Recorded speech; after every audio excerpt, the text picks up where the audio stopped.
Hi and welcome. My name is Lawrence Baker and this video is going to be about SEO, search engine optimization, being very simple, which it is. Jargon, acronym SERP, search engine result pages or page, backlinks, anyone linking to your site, and anyone can do that of course. Keywords, what people type into search engine boxes, understand them but don't overuse them. Googlebot, Google's search spider, which crawls the web, going from link to link. Indexing, what Google does with that information, it puts it in an index. User intent, what the search user is ultimately looking for. That's not always obvious. Bottom line, for a reasonably high, I should say, SERP ranking is your page must adhere to Google's Webmaster content and quality guidelines. No spammy tricks.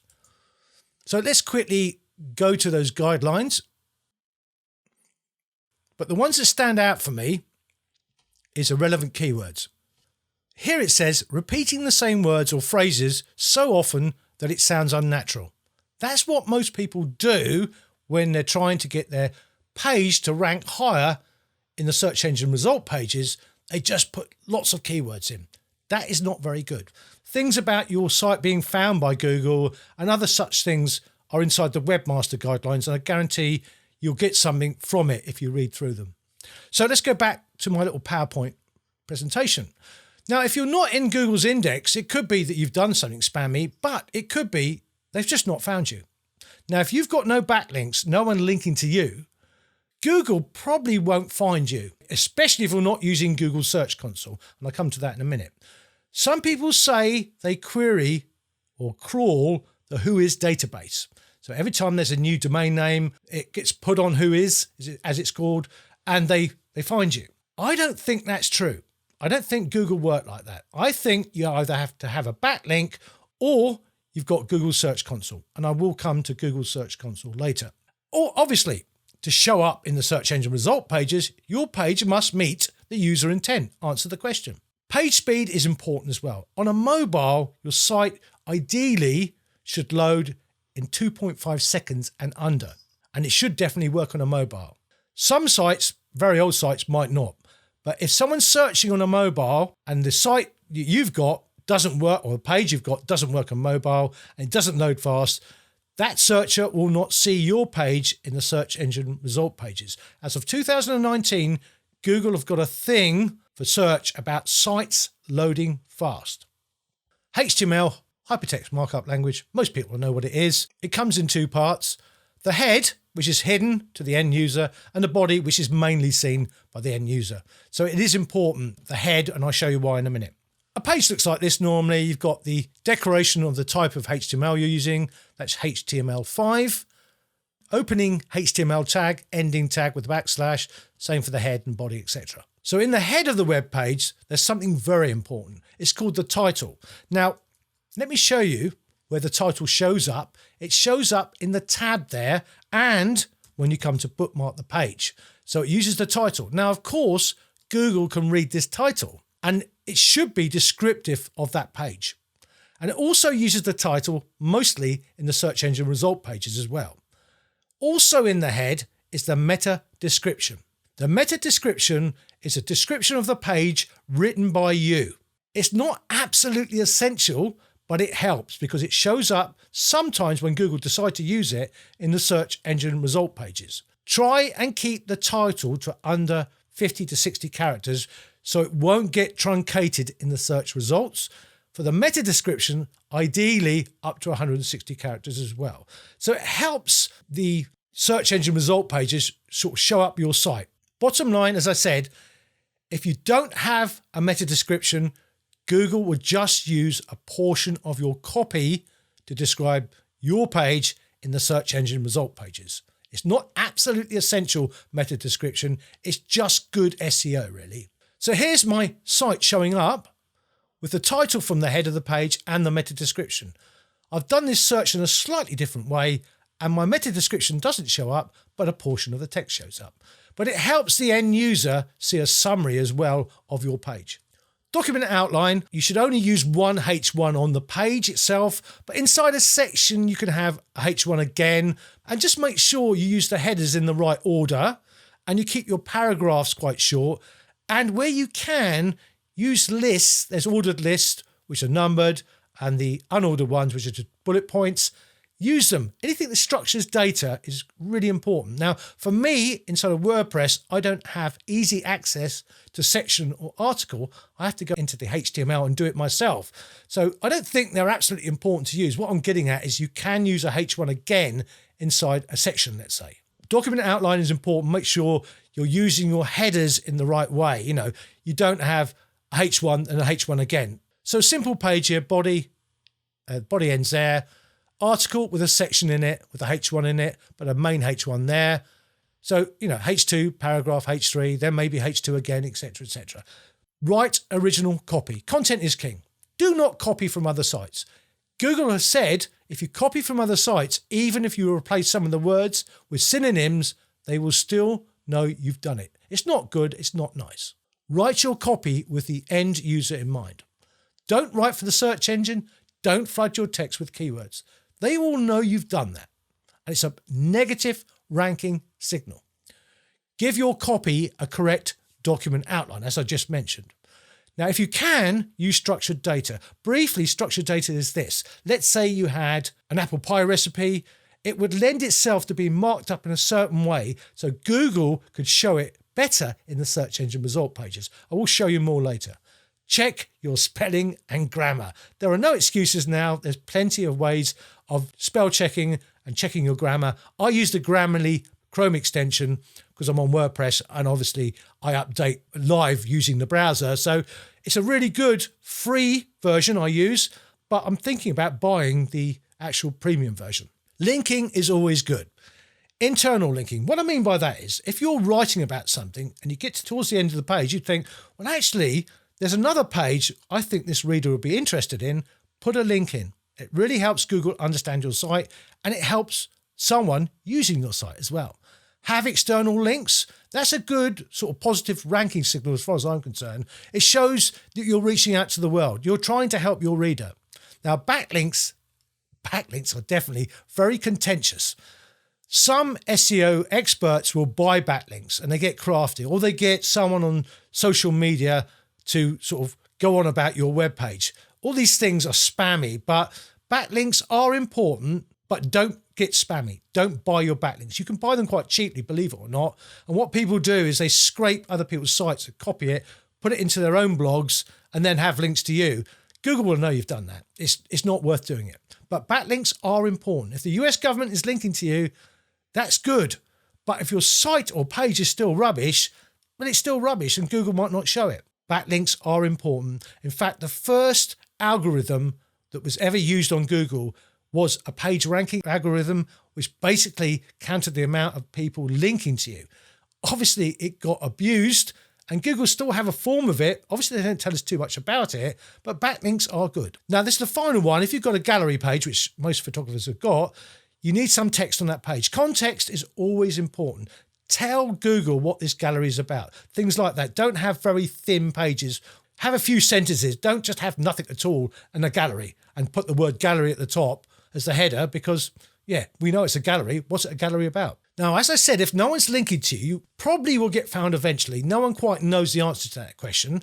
But the best way of doing it is to add your site to Google Search Console and to Bing Webmaster Tools. Anything I say about Google also applies to Bing. But here I definitely want to mention Bing because I think Bing is important as well. Now, how you get your property into or your site into Google Search Console, it's not straightforward. You have to put a bit of text in the head of the page. And some people would not know how to do that. So the other route is Google Analytics or Google Tag Manager as well. The best route is to get into your DNS records, your domain name server records, and put a bit of text in there. That stops you from having to tell Google Search Console what version of your site you want them to use. And that is the non-www version or the www version. So it's a bit of a pain. It's not the end of the world. That's the way we used to do things. But now they've got this DNS method, which is far, far better. So it only cares about the domain name, not whether it's www or not www, because it's just your domain name. So that's the best way of doing it. If you can't do it yourself, get someone geeky to do it for you, because honestly, you need to be on Google Search Console. Yeah, the benefits are you can see how your site is performing from a Google bot point of view. You get warnings about pages that have problems, especially if your page is not working on a mobile. You can see how you're performing for keywords. Let's go and look at Google Search Console. There you are, overview of my site, performance report. Coverage is about, whether you're working on mobile, whether it can crawl your site, the coverage of your site. Enhancements, what you can do to make your site better. The performance report, I'll go over this quite quickly. Search type web as opposed to image and video. I've had roughly 1,340 clicks. Impressions means I've been seen. Basically, it means the amount of times you've been seen in the search engine result pages. Now, click-through rate is the amount of times I've been clicked on. So my click-through rate is 2.9%, which is not very high. But this is for any search, not a specific search. My average position in the search engine result pages is roughly 44. I would guess that's about 4th or 5th page in for any search. But down below, my best search one is Low Pro Freeline Review. I've done a review of a rucksack. I've had 55 clicks from 311 impressions. So that's pretty good. But you could get rid of that and go new and have your own queries. So containing keywords, not containing, or is exactly. The trouble is you can only have one keyword, which is slightly annoying. So I go white here. I live on the Isle of Wight, go apply. You can see for Isle of Wight landscape photography, I've had 40 clicks from 76 impressions. Not bad. So that's really powerful. So if I want to show up for a given keyword, as I said, don't flood your text with keywords, but you better make sure your copy looks right and makes sense. And you're not doing anything spammy. You're not overusing the keywords so that you show up better. So yeah, you might have to rewrite your copy if you're not showing up at all. As I said, you can only have on this queries containing one keyword. Cancel. Quickly, mobile usability. Got a problem. Text too small to read. I asked for my site to be, or page to be recrawled. It passed. Fine. Links. Who's linking to you? 55 people are linking to my homepage. You can go out and find out what those links are. You can see now how powerful Google Search Console actually is. The same applies to Bing Webmaster tools. So they've even got more reports you can do as well. Both Google and Bing are very, very important. I do very well on Bing, but not so well on Google. I've only just become interested in this SEO world. I've done a lot of reading, a lot of YouTube videos, and heard a lot of rubbish things. But actually, I think I've got it sort of nailed now. And I think really it's down to some basic fundamental things, as you well can see now. So back to my PowerPoint. Images. Images need context. They definitely do. Google can understand an image, can't read the emotion behind it. It doesn't know what it's about. It just knows, let's say it's a picture of a cat. But the most important thing about your images, they need to be optimized. Now, I've covered this many times in other videos, so I'll have links above and below. I've got a web page on it as well. You've got to get your file size to the smallest possible size in terms of bytes. And that might mean reducing the pixel dimensions, but there's ways of doing it, recompressing your JPEGs, etc., to get them to the smallest possible file size, and you must do that. Absolutely. Name the file to describe the image, i.e. picture dash of dash, etc., etc., of a kitten. That's better than image1.jpg. Inside the HTML, you've got to add an alt tag, which is an alt attribution actually. Picture of a tabby kitten ruining my furniture inside the image tag. I'll try and show you this on the page actually. So if I go to my page here and just go fig cap there, you can see one of my images there. It's got the name, it's been named, according to what the subject is.